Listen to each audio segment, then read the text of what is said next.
चलिए बच्चों, इससे पिछली वीडियो में हम प्रतिस्थापन द्वारा समाकलन को सीख रहे थे। उसी को चलिए हम कंटिन्यू करते हैं कि प्रतिस्थापन द्वारा समाकलन को कैसे हम हल करते हैं और उसके कुछ इंपॉर्टेंट सवालों को सॉल्व करते हैं। हम बात कर रहे थे इंटीग्रेशन 1/x की dx। ये फॉर्मूला है, आपको बताया था मैंने। क्या होता है? log e base x plus c होता है। ठीक है, इसी से संबंधित एक हम सवाल सीखते हैं, करते हैं।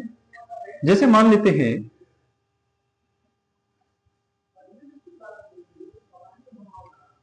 पहला है 1/x प्लस 2। ठीक है ना, इसको हमें करना है एंड dx। तो हम क्या करेंगे, देखेंगे यहां पर x है यानी 1/x है, तो क्या हो जा रहा है? log e बेस x हो जा रहा है। ठीक है, प्लस c। तो यहां पर x की जगह पर क्या है? x प्लस 2 है। क्या है? x plus 2। x तो नहीं है, x से अलग है, तो इसको हम क्या करेंगे? प्रतिस्थापित करेंगे। क्या करेंगे? माना x प्लस 2 बराबर कितना है? x प्लस 2 बराबर क्या मान लेते हैं हम? t मान लेते हैं। ठीक है, क्या मानते हैं? t मानते हैं। अभी बताया कि जिसको भी t हम मानते हैं उसको हमें क्या करना रहता है? डिफरेंशिएशन करना रहता है। ठीक है, तो x प्लस 2 को हम t माने हैं तो x का डिफरेंशिएशन 1 होगा, 2 कांस्टेंट है तो 0 होगा। x के रिस्पेक्ट में कर रहे हैं तो ये इसलिए क्या होगा? dx, और इधर t का 1 यानी कि t के रिस्पेक्ट में है तो इसका क्या हो जाएगा? dt हो जाएगा। इसको सिंप्लीफाई करेंगे तो dx इज इक्वल टू क्या आएगा? dt आएगा। ठीक है, यहां पर आइए अपने सवाल में। अब देखिए इसको हमने क्या माना है, बताइए। इसको ये देखिए क्या माना है? इसको हमने t माना है। क्या माना है? इस पूरे को क्या माना है? t माना है। तो इसकी जगह पर हम क्या रखेंगे? स्मॉल t रखेंगे। और dx की जगह पर हम क्या रख सकते हैं? dx की जगह dt रख सकते हैं। क्यों? क्योंकि अगर ये t के फॉर्म में आ गया तो यहां पर ये भी क्या होना चाहिए? t के ही फॉर्म में होना चाहिए। ठीक है ना, ऐसा नहीं हो सकता है कि यहां पर t हो और यहां पर dx हो, फिर वो गलत हो जाएगा। ठीक है ना, इस चीज का विशेष ध्यान रखेंगे। तो dx की वैल्यू हमें क्या करना रहता है? निकालना रहता है। ठीक है, तो इंटीग्रेशन अब 1/t, तो जैसे 1/x का log e बेस x होता है, वैसे ही 1/t का क्या हो जाएगा? सर 1/t का हो जाएगा log t। ठीक है ना, e base plus c। Okay, t क्या सवाल में दिया गया था? नो। तो t की वैल्यू भी हम पुट करेंगे। t किसके बराबर देखो माना था? t किसके बराबर माना था? सर t x प्लस 2 के बराबर माना था। तो इसका मतलब ये क्या हो जाएगा? log e बेस, और यहां पर क्या लिखेंगे? x plus 2। Okay, plus capital C। यही इसका क्या हो जाएगा? आंसर हो जाएगा। समझ में आए कैसे इन सवालों को हम करते हैं? एक दूसरा सवाल हम लेते हैं इसी से संबंधित, और लॉग का अक्सर सवाल पूछा जाता है। ठीक है, एक और हम सवाल लेते हैं इसी से संबंधित। जैसे इंटीग्रेशन 2/x प्लस 4। ठीक, क्या है? 2/x plus 4 and dx। तो यहां पर हम देखेंगे, यहां पर 2 है, 2 कांस्टेंट है। तो ऐसे सवालों में क्या करना है? 2 कांस्टेंट है तो इसको मैं क्या कर सकता हूं? बाहर कर लेंगे। इंटीग्रेशन, यहां पर क्या बचा? 1, और नीचे क्या बचा? x प्लस 4 dx बचा। ठीक है, ये एग्जाम में आ भी सकता है सवाल। ठीक है, इंपॉर्टेंट है। तो 2 टाइम्स ऑफ, अब इसे हम क्या करेंगे? x प्लस 4, चाहे तो डायरेक्ट भी कर सकते हैं, लेकिन प्रतिस्थापन चूंकि सीख रहे हैं तो प्रतिस्थापन का यूज करते हुए इसको करते हैं। ठीक है, तो हम क्या करेंगे? माना x प्लस 4 बराबर क्या हम मान लेते हैं? स्मॉल t मानते हैं। जिसको t मानेंगे उसको डिफरेंशिएट करेंगे। x का 1 हो जाएगा, 4 का 0 हो जाएगा। ठीक है ना, लिखेंगे x के रिस्पेक्ट में है तो इसलिए यहां क्या लिखेंगे? dx लिखेंगे, और इधर क्या लिखेंगे? हम dt लिखेंगे। dx का 1 में करोगे तो dx ही आएगा। ठीक है, 0 तो 0 ही हो जाएगा, इधर dt। ठीक है ना, तो सवाल हमारा क्या बनेगा? 2 टाइम्स ऑफ इंटीग्रेशन, इतने पोर्शन को हमने क्या माना है? देखो t माना है, तो ये 1/t हो जाएगा, और dx की जगह हमें क्या रखना है? dt रखना है। तो ये आपका क्या बनेगा? 2 log t। ठीक है ना, प्लस c। ओके, अब आगे हम क्या करेंगे? 2 log t प्लस c है, तो यानी t का हम क्या करेंगे? मान रख लेंगे। ठीक है ना, यानी t की वैल्यू क्या करेंगे? पुट कर लेंगे। यानी कि क्या था आपका? 2 log t, तो 2 log t, ये था आपका स्टेप। ठीक है, प्लस c। तो t बराबर आपने क्या माना था, फिर से चेक कर लेते हैं। तो t बराबर देखो मैंने क्या माना था, t बराबर हमने माना था x+4। तो यहां पर हम क्या पुट करेंगे, x+4 पुट करेंगे t की जगह पर, है ना। तो ये क्या हो जाएगा, log x+4, ठीक है ना, प्लस c। तो यही इसका क्या हो जाएगा, आंसर हो जाएगा। तो ऐसे सवालों को आप ऐसे किया करेंगे, ठीक है। एक और सवाल लेते हैं इसी से संबंधित। इंटीग्रेशन 7/x+4 है, ठीक है ना, dx। तो बिल्कुल वैसे ही करना है। कैसे करना है, 7 को बाहर लिया, इंटीग्रेशन 1/x+4, ठीक है ना। तो x+4 है, x+4 है, 4 ले चुके हैं तो थोड़ा सा इसे अलग कर लेते हैं, मतलब थोड़ा सा बदल लेते हैं सवाल को, ठीक है ना। x+10 कर लेते हैं, चलेगा। यहां पर भी 10 ही रहेगा, dx, ठीक है। अब क्या करेंगे, फिर वैसे ही सवाल इसे सॉल्व करना है। क्या करेंगे हम, मानेंगे, क्या माना है कि x+10 इज इक्वल टू हम मानेंगे स्मॉल t। x का करेंगे तो ये 1 हो जाएगा और इसका क्या हो जाएगा 0। x के रिस्पेक्ट में इसको डिफरेंशिएट यानी अवकलन किया है, ठीक है ना। तो dx लिखेंगे और इसको क्या हम लिखेंगे, dt लिखेंगे। तो ये क्या आएगा हमारा, dx बराबर dt। ओके, आते हैं पहले सवाल पे। 7 है तो 7 इधर लिखते हैं, ठीक है ना। और दूसरा क्या है, इंटीग्रेशन 1/x+10। तो x+10 की जगह हम क्या रखेंगे, t रखेंगे। तो t पुट कर दिया, ठीक है। और dx की जगह हम क्या रखेंगे सर, dt रखेंगे। तो dt रख दिया, 1/t dt। ये वही फॉर्म होगी जो अभी आपको बताया था कि क्या, कि 1/x एंड dx है। तो इसका आंसर क्या, मतलब फॉर्मूला क्या होता है, log x होता है, ठीक है ना, प्लस c। तो बिल्कुल इसका भी वैसे ही होगा, 7 से हमें कोई मतलब नहीं, इसको वैसे लिखेंगे। और 1/t, देखो x था तो log x आया, ठीक है।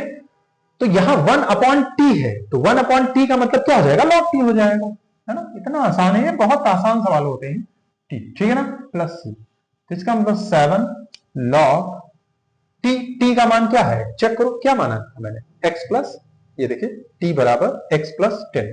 तो यहां हम क्या रख लेंगे, x+10, x+10, x+10, ठीक है, प्लस कैपिटल C, ठीक है। तो ऐसे सवालों को हम ऐसे हल करेंगे। अब मैं क्या करता हूं, थोड़ा सा मैं अलग सवाल लेता हूं, ठीक है ना। बढ़ते हैं नेक्स्ट प्रॉब्लम की तरफ। नेक्स्ट प्रॉब्लम है, आपको ये नजर ऐसे ही आएगा बट ये ऐसे होगा नहीं सवाल। जैसे मैंने लिया प्रॉब्लम, ये ले लिया मैंने x⁵, ठीक है ना।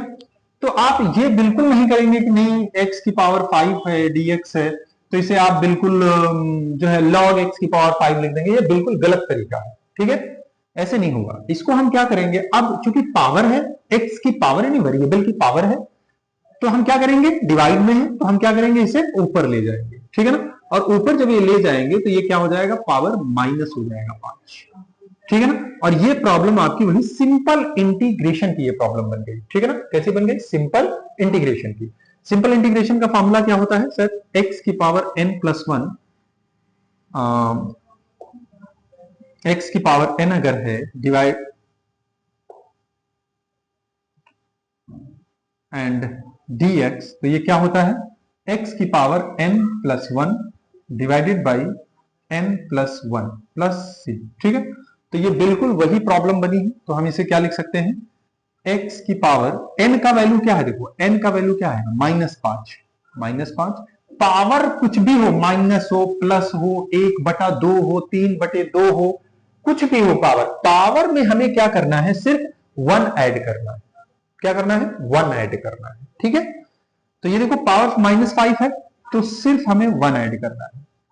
पावर कितना टोटल हो गया, -5 + 1। तो नीचे भी हम लिखेंगे -5 + 1 और प्लस कैपिटल C। सिंप्लीफाई करेंगे, -5 में +1 ऐड करेंगे तो इसका मतलब अब कितना बचेगा, x⁻⁻4 बचेगा। और नीचे भी क्या होगा, -4। ये नीचे शिफ्ट करेंगे तो ये क्या हो जाएगा, अपॉन 4 x, ये पावर 4 है, माइनस से नीचे जाएगा प्लस हो जाएगा, तो x की पावर क्या हो जाएगा 4 प्लस सी, ठीक है ना, प्लस सी। ओके, तो ये इसका क्या हो जाएगा आंसर हो जाएगा। ठीक है, तो यानी कि अगर पावर में कुछ है तो उसको करने का तरीका लॉग जैसा नहीं होगा, बिल्कुल सिंपल मेथड वाला होगा। ठीक है ना, जैसे इंटीग्रेशन, अगर यही लिखा है, मान लेते हैं वही सवाल है, 1/x प्लस 4 है, ठीक है ना, और यहां पर मैंने कर दिया 3, ठीक है ना, तो इसको भी लॉग की हेल्प से हम नहीं कर सकते हैं, यानी कि जो अभी बताया था वैसे नहीं करेंगे। कैसे हम करेंगे, इसको भी हम क्या करेंगे ऊपर ले जाएंगे, तो ये क्या हो जाएगा x प्लस 4 की होल पावर -3 हो जाएगा, क्या हो जाएगा -3 हो जाएगा, एंड dx। ठीक है, हम क्या करेंगे, मानेंगे, सब्स्टिट्यूट करेंगे, x प्लस 4 बराबर क्या हम मानेंगे, t मानेंगे। जिसको t मानते हैं उसका हम क्या करते हैं, डिफरेंशिएशन करते हैं, और x का जो डिफरेंशिएशन होता है x के ही सापेक्ष 1 होता है, और जो नियतांक होते हैं, मतलब जो कांस्टेंट होते हैं, जैसे 1 2 3 4 5 कोई भी नंबर है, उसका जो अवकलन होता है वो 0 होता है। तो इसमें, इस केस में क्या होगा, x का 1 होगा और 4 का क्या होगा, 0 होगा। ठीक है, तो ये चीज थोड़ा ध्यान रखेंगे। ठीक है, तो x का क्या होगा 1, 4 अभी कांस्टेंट है तो 0 हो जाएगा, तो किसके रिस्पेक्ट में है, x के, तो यहां dx लिखेंगे, ये t के रिस्पेक्ट में है तो यहां dt लिखेंगे, तो ये क्या बन जाएगा आपका dx बराबर dt बन। ठीक है, तो ये क्या होगा, इंटीग्रेशन x प्लस 4 की जगह क्या लिखा, t लिखा, माइनस पावर है 3, और dx की जगह, ये dx की जगह हमें क्या लिखना है, dt, तो यहां क्या आएगा, dt आएगा। तो ये क्या हो जाएगा, वही सिंपल फॉर्मूला लगाएंगे जो अभी यहां पर बताया था आपको, x की पावर n अगर है तो उसमें पावर 1 ऐड होगी, जो भी पावर आएगा उसी से क्या होगा, डिवाइड होगा। ठीक है, तो यहां पर कितना है -3, तो t की पावर -3, पावर 1 ऐड होना है, और जो ये इतना बनेगा उसी से क्या होगा, नीचे भी करना है, प्लस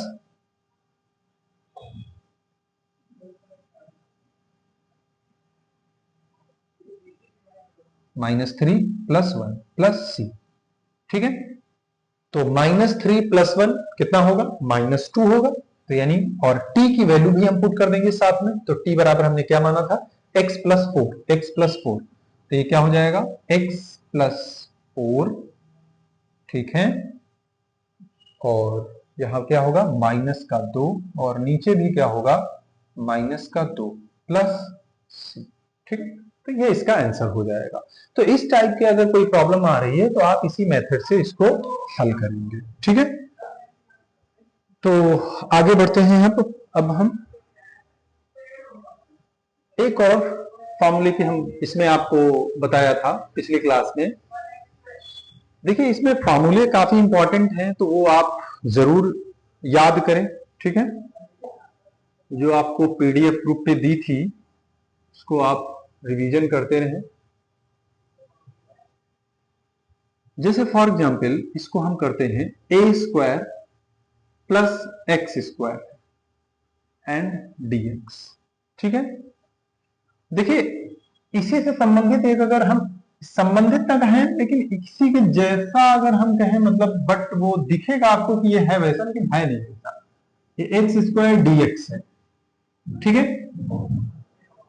अब इसमें और इसमें काफी अंतर है। ठीक है ना, ये एक जैसे नहीं होंगे।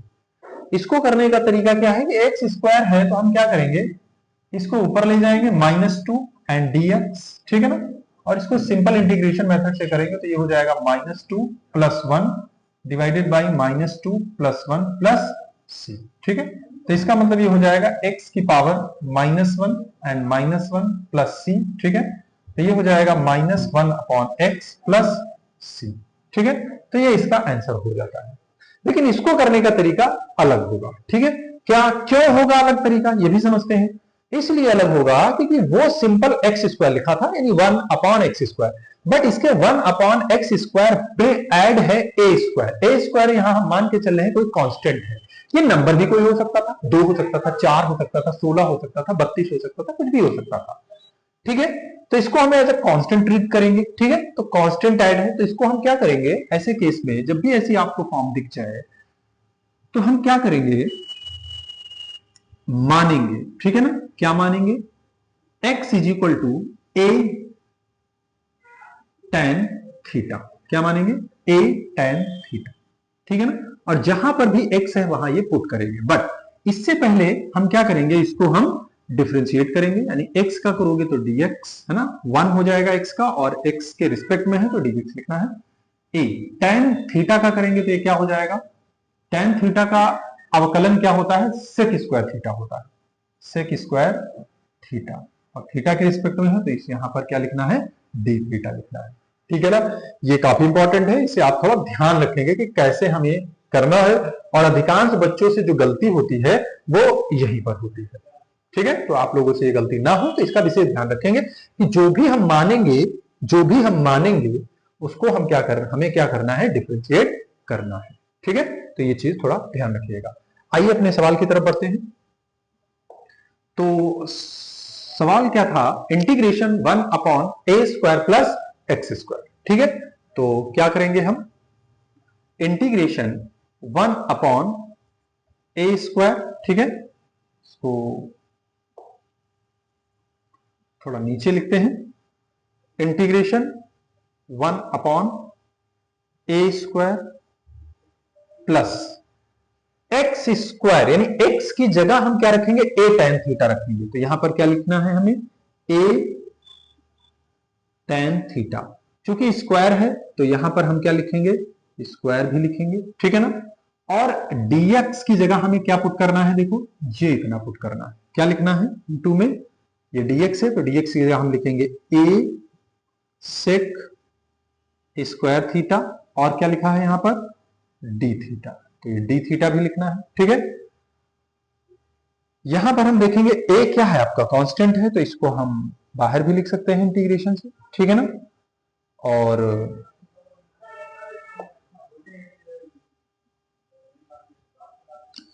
क्या बचेगा, sec square theta d theta divided by ये क्या है, ए स्क्वायर प्लस ये ब्रैकेट ये वाला, ये इसको जब हम ऑन हटाएंगे तो ये स्क्वायर क्या होगा, ए पे भी आएगा tan पे भी आएगा, तो ये हो जाएगा ए स्क्वायर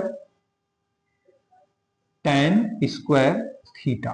ठीक है, डी थीटा लिखा ही है। ठीक है, बढ़ते हैं आगे फिर।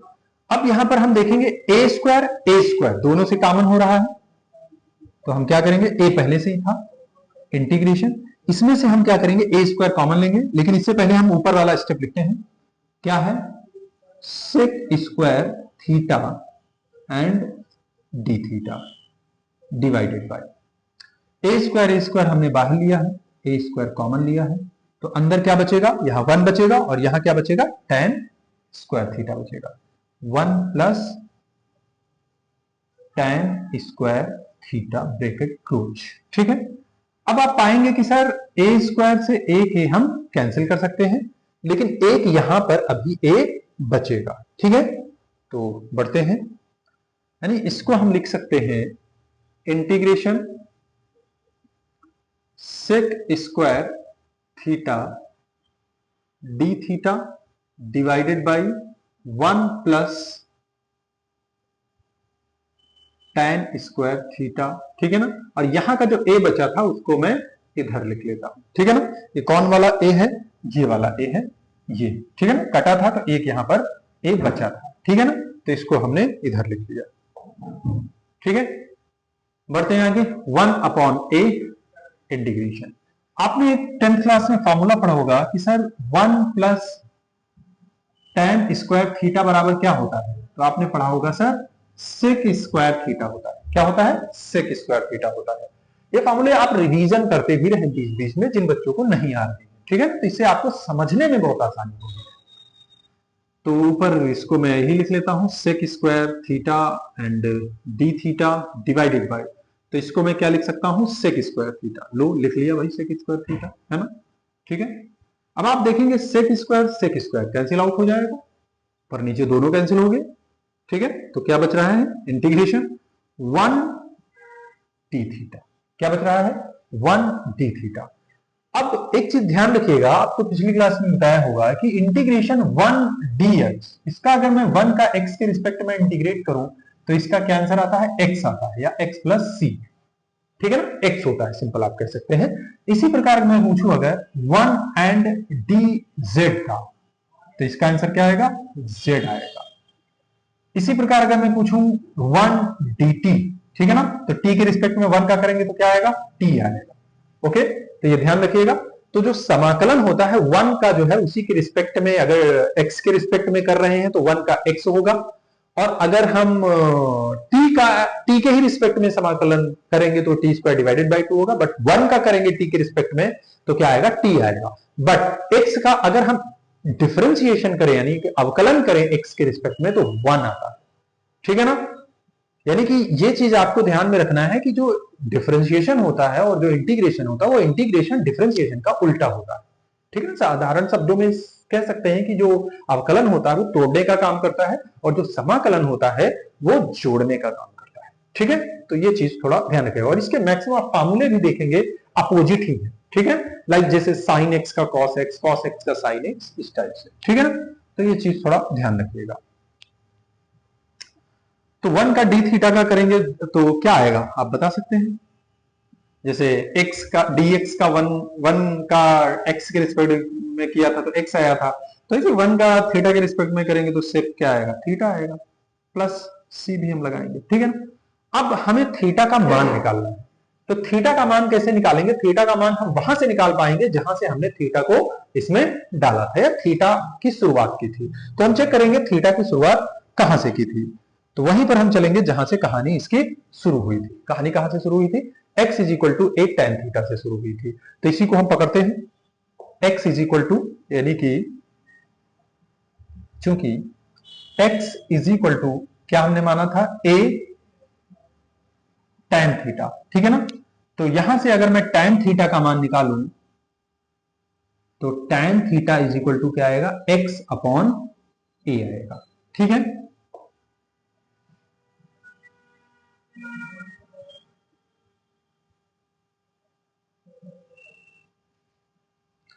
और थीटा का जब मैं मान यहां से निकालूंगा, थीटा का मान मैं निकालूंगा तो ये क्या आएगा, tan inverse x upon a, क्या आएगा, tan inverse x upon a। आइए अपने सवाल पे, क्या है, इक्वल टू 1 अपॉन a, ठीक है। थीटा का मान क्या रखेंगे हम, tan inverse x upon a, ठीक है ना, प्लस c, तो यही इसका आंसर हो जाएगा, ठीक है ना। काफी इंपॉर्टेंट है, ध्यान रखिएगा। तो इसका मतलब क्या हुआ, इसका मतलब ये हुआ कि integration 1 upon a square plus x square, ठीक है ना, dx, इसका जो हम जब समाकलन करेंगे, ठीक है ना, तो क्या आएगा, 1 upon a tan inverse x upon a plus c। तो ये काफी इंपॉर्टेंट फॉर्मूला भी है और एक प्रकार से सवाल भी ये पूछा जा सकता है, ठीक है ना। तो इसको हम इस टाइप से करेंगे, तो इसे एक बार आप जरूर फिर से वीडियो को पॉज करके फिर से समझ सकते हैं, ठीक है ना। तो हम बढ़ते हैं आगे, फिर इसी से संबंधित एक हम सवाल लेते हैं, ठीक है। जैसे मान लेते हैं, तो अभी हमने क्या ड्राइव किया, एक फॉर्मूले को ड्राइव किया कि सर इंटीग्रेशन 1 अपॉन ए स्क्वायर प्लस एक्स स्क्वायर है, तो हम उसके बराबर क्या लिख सकते हैं, और वो कहां से आए ये भी मैंने आप लोगों को बताया है। हम क्या लिख सकते हैं, 1 अपॉन ए tan इनवर्स x अपॉन ए, विशेष तौर से ध्यान रखेंगे इसमें 1 अपॉन ए है, ठीक है ना। तो ये इसका फॉर्मूला है, ठीक है ना। इससे संबंधित सवाल कैसे पूछे जाएंगे, आइए करते हैं। इस पहले फॉर्मूले को भी एक बार फिर से समझ लेते हैं। तो देखिए ए स्क्वायर प्लस एक्स स्क्वायर होना चाहिए, तो ए है तो 1 अपॉन ए tan इनवर्स x अपॉन ए। अब इसी से पहला फॉर्मूला में पहला सवाल में करता हूं, लाइक जैसे लिखा है integration 1 upon 4 plus x square and dx। ये सवाल है आपका, ठीक है। तो हम देखेंगे कि ये इससे मैच कर रहा है कि नहीं यार। तो देखेंगे एक्स स्क्वायर तो है यहां पे, ठीक है भाई है, यहां ए स्क्वायर है। अगर मैं ए को 4 में मान लू तो क्या यहां पर देखेंगे स्क्वायर है, क्या यहां 4 पे स्क्वायर है? नहीं। इसका मतलब कुछ ये है चेंज, और इसको अगर हमें इस फॉर्मूले पे करना है तो यहां पर स्क्वायर होना जरूरी है, मतलब जरूरी है। तो हम कोशिश करेंगे कि इसको हम स्क्वायर में कन्वर्ट करें, ठीक है। तो हम कैसे कन्वर्ट कर सकते हैं, आइए लगाते हैं जुगाड़। क्या है 4 को, क्या इसमें ऐसा किया जाए कि 4 हमारा स्क्वायर में कन्वर्ट हो जाए, यानी स्क्वायर आ जाए। तो हमने सोचा यार 4 है तो 4 का मतलब क्या हुआ कि इसको मैं 2 का स्क्वायर भी तो लिख सकता हूं। 2 का स्क्वायर मतलब 4, स्क्वायर वाला हमारा काम पूरा हो गया ना, यानी कि इसको मैं 2 का स्क्वायर लिख सकता हूं प्लस ये क्या लिख सकता हूं, एक्स स्क्वायर, ठीक है ना। और यहां मैं क्या लिख सकता हूं, dx, ठीक है। अब ये देखिए मैच कर रहा है, ठीक है ना। तो यहां पर देखेंगे a की जगह क्या है, 2 है, x की जगह एक्स स्क्वायर वही है। तो इसका मतलब इसको अगर मैं डायरेक्ट लिखना चाहूं तो मैं क्या लिख सकता हूं, 1/a। a की जगह क्या है, a की जगह क्या है, 2 है। तो इसका मतलब यहां पर 2 हो जाएगा, ठीक है ना, tan इनवर्स, ठीक है। x की जगह तो x है ही है, और a की जगह फिर चेक करो क्या है आपका, 2 है। तो इसलिए यहां पर हम क्या लिखेंगे, 2 + c। ये हो गया इसका आंसर, ठीक है ना। तो 1 नंबर में अगर ये आ रहा है, 2 नंबर में आ रहा है, तो आप इसको ऐसे सॉल्व करेंगे, ठीक है। दूसरा, अगर इसी सवाल को थोड़ा सा बदला जाए, इसी सवाल को, तो आप कैसे कर सकते हैं, जैसे लिखा है, ज्यादातर इस टाइप का सवाल पूछा जाएगा। मान लो हमने 2 ही लिख दिया, ठीक है ना, plus x square and dx। अब इसे कैसे सॉल्व करेंगे, 2 का स्क्वायर मतलब कैसे हो सकता है, मतलब a का यहां पर क्या होना चाहिए, a स्क्वायर होना चाहिए। अगर a बराबर 2 है, a बराबर 2 है तो a स्क्वायर होना चाहिए ना। अब ये किसी का स्क्वायर भी नहीं बनना है, तो उस केसेस में हम क्या करेंगे, अपनी तरफ से 1/, इसको मैं अगर √2 लिख लूं और √2 का स्क्वायर लगा दूं, तो ये 2 ही तो लिखा है। हमारा टारगेट क्या था कि स्क्वायर आना चाहिए, तो स्क्वायर आया ना। अब a बराबर यहां क्या है, a बराबर √2 है। क्या है, a बराबर √2 है, ठीक है। प्लस एक्स स्क्वायर था तो प्लस एक्स स्क्वायर को मैंने वैसे ही लिख लिया, एंड dx था तो मैंने dx लिख लिया, ठीक है। अब आप देखेंगे इस फॉर्मूले में इन्वॉल्व हो रहा होगा, a की जगह क्या है, √2, तो इसका मतलब क्या लिख सकते हैं, √2, ठीक है, tan इनवर्स x/a की जगह क्या लिखेंगे हम, √2, ठीक है ना, प्लस c, ठीक है ना। यही इसका क्या हो जाएगा, आंसर हो जाएगा। तो बच्चों आप बात समझ रहे हैं कि कैसे इस टाइप के सवालों को हम हल करेंगे, ठीक है। कि अगर स्क्वायर वाला बनना है तो स्क्वायर कर लेंगे, अगर नहीं बनना है तो रूट लगा के स्क्वायर करेंगे, फिर उस फार्मूले में हम उसको हम तोड़ने का प्रयास करेंगे, ठीक है। आगे बढ़ते हैं हम।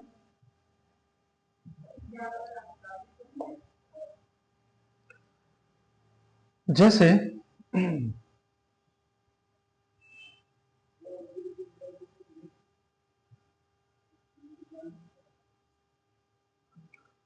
इंटीग्रेशन मान लेते हैं,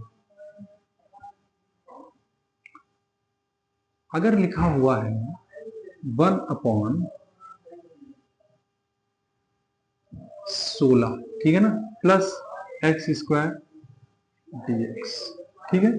तो इसे हम कैसे सॉल्व करेंगे, इंटीग्रेशन 1/16 है तो इसे मैं क्या करूंगा, 4 का square plus x square dx, ठीक है। 4 का स्क्वायर तो इसका मतलब a बराबर कितना हो जाएगा आपका, a बराबर हो गया है 4, तो a की जगह क्या लिखेंगे, 4, ठीक है ना। ये उसी फॉर्मूले पे मैं कर रहा हूं integration, 1/a² plus x square, ठीक है ना। यहां पर और क्या रहेगा, dx रहेगा, ठीक है। तो बराबर क्या आएगा, 1/a tan इनवर्स x/a, ठीक है। तो इसका मतलब ये क्या हो जाएगा, a यहां कितना है, 4 है, tan इनवर्स एक्स स्क्वायर, यानी इसकी जगह क्या हो जाएगा x अपॉन ए क्या है आपका 4 प्लस सी, ठीक है ना। तो ये इसका क्या हो जाएगा, आंसर हो जाएगा। तो ऐसे जो है सवालों को इस विधि द्वारा आप ऐसे इनको जो है आप आसानी से हल कर सकते हैं, ठीक है। और भी हम कुछ प्रॉब्लम्स की बात करते हैं।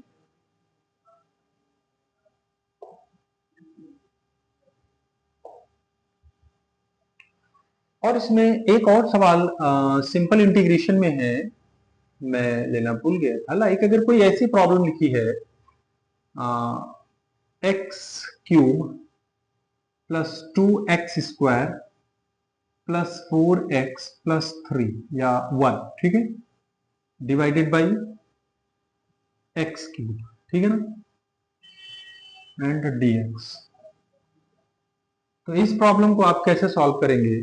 तो ऐसे सवालों को हल करने के लिए आपको क्या करना रहेगा कि इसको आप सेपरेट करेंगे, ठीक है ना।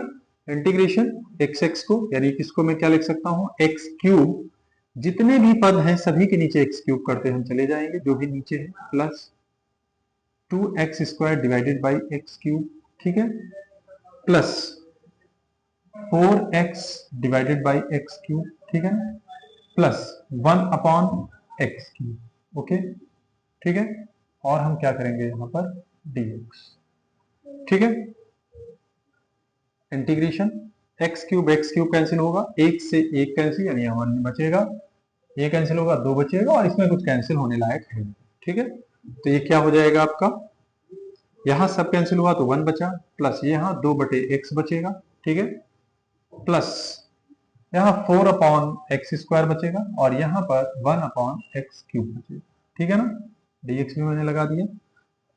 अब इसको मैं इंटीग्रेट करूंगा तो 1 का dx प्लस 2 कांस्टेंट है, तो इसको मैं बाहर कर लेता हूं, प्लस इंटीग्रेशन 1 अपॉन x लेते हैं, ठीक है ना। ये 2 है ना, ये 2 बाहर आ गया, तो यहाँ 1 बचा, 1 अपॉन x, ठीक है ना।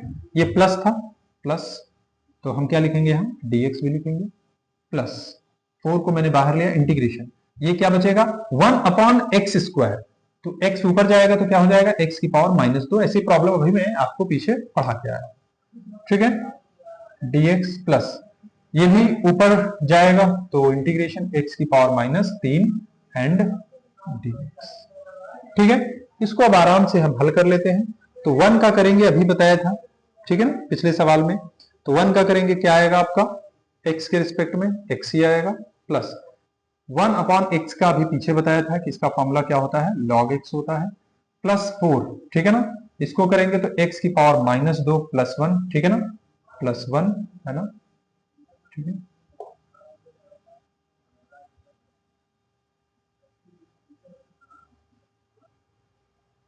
फोर एक्स की पावर -2 प्लस 1 बटे -2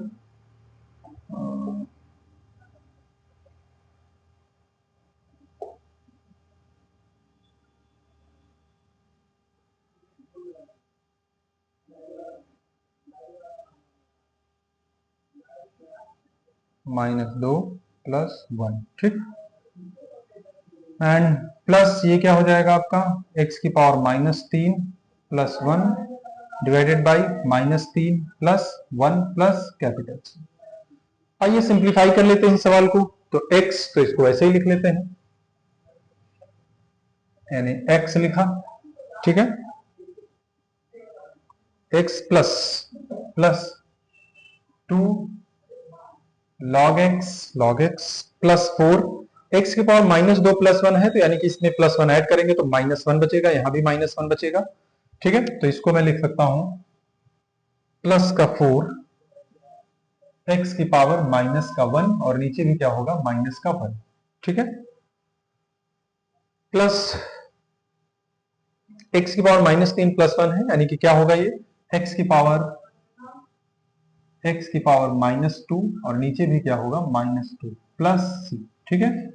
इसको और सिंप्लीफाई करके लिखते हैं तो ये x होगा प्लस 2 log x, माइनस हो जाएगा 4, x की पावर -1 है तो इसको नीचे ले आते हैं तो x हो जाएगा, इसको भी नीचे ले आते हैं, प्लस माइनस माइनस हो जाएगा तो 1 upon 2x² plus c।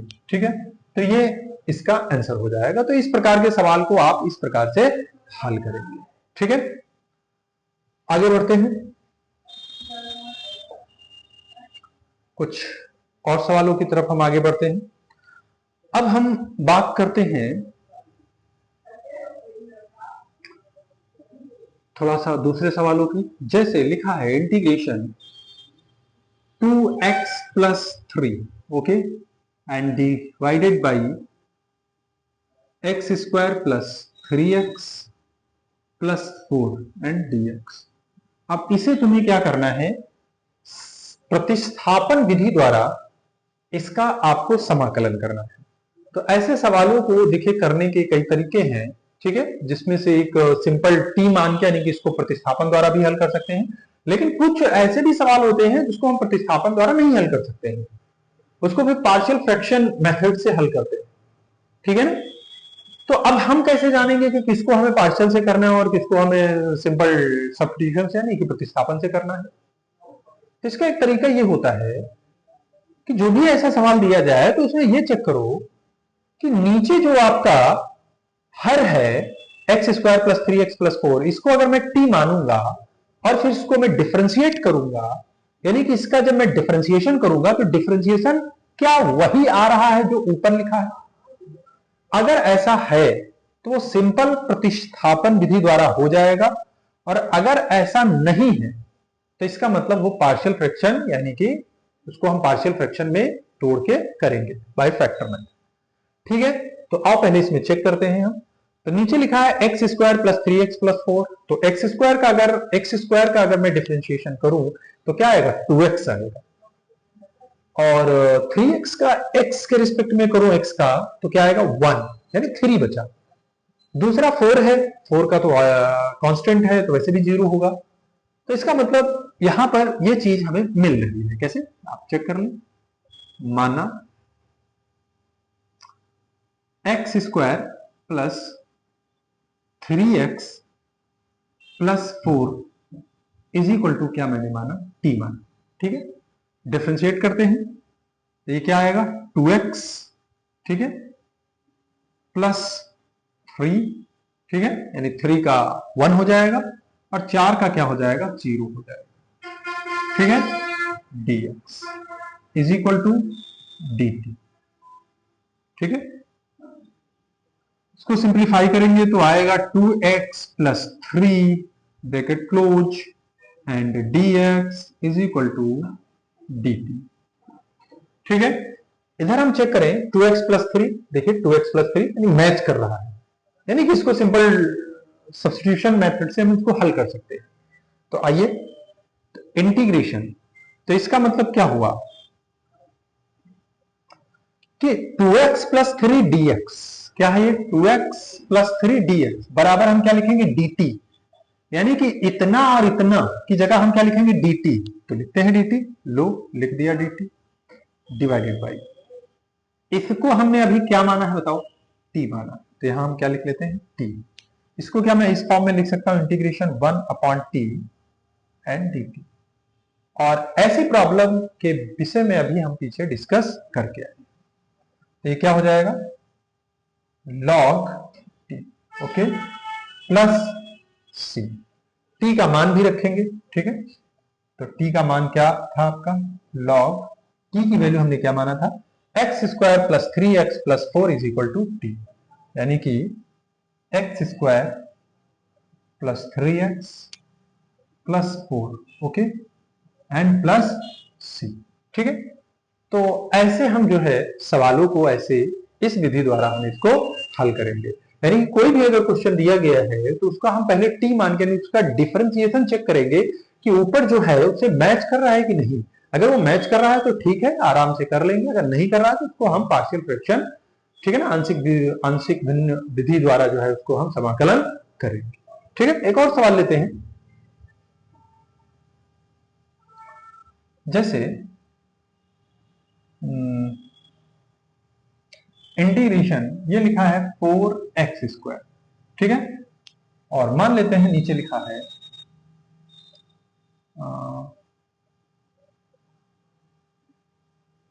3x² नहीं,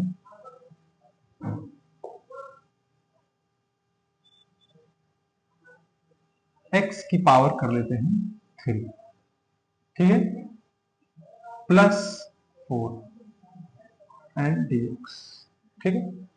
अब इसको चेक करते हैं हो पाएगा या नहीं। तो अब इसको अगर मैं चेक करूं कि इसको डिफरेंशिएशन करने पे क्या x² आ रहा है, 4 को तो बाद में हम इसको सिंप्लीफाई कर लेंगे, क्या x² आ रहा है कि नहीं। तो हमने देखा यार हाँ, x³ का अगर हम डिफरेंशिएशन करेंगे तो आएगा 3x², यानी x² तो आएगा, ठीक है। तो ऑफ करते हैं, जरा चेक करते हैं।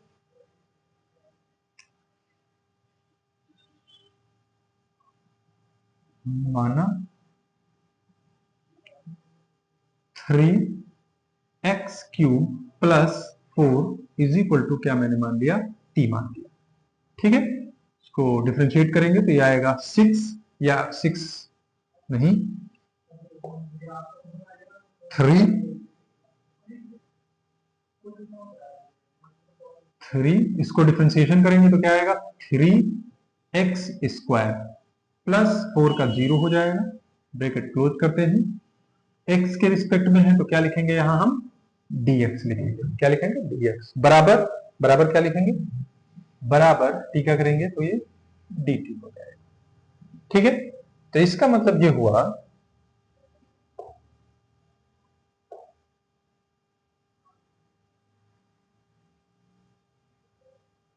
इसको मैं हटा रहा हूं,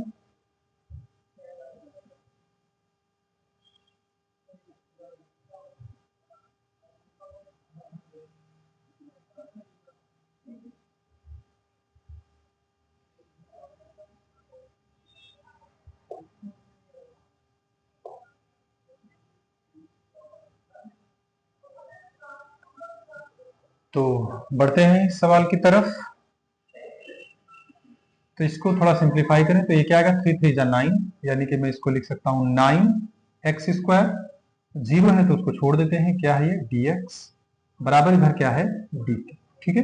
x² को सिर्फ ब्रेक करना है क्योंकि हम देख रहे हैं यहां 9x² आया है तो यहां पर 9 नहीं है, तो यहां से हम क्या करते हैं 9 को हटाते हैं, तो इसका मतलब x² बचेगा और ये है आपका dx, और 9 उधर जाएगा तो क्या हो जाएगा 1/9 और ये हो गया dt, ठीक है। तो इसका मतलब x² dx is equal to 1/9 dt।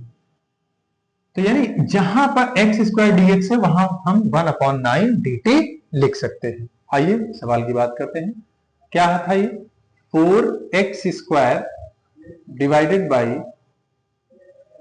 3x² +4, ये हमारा सवाल है।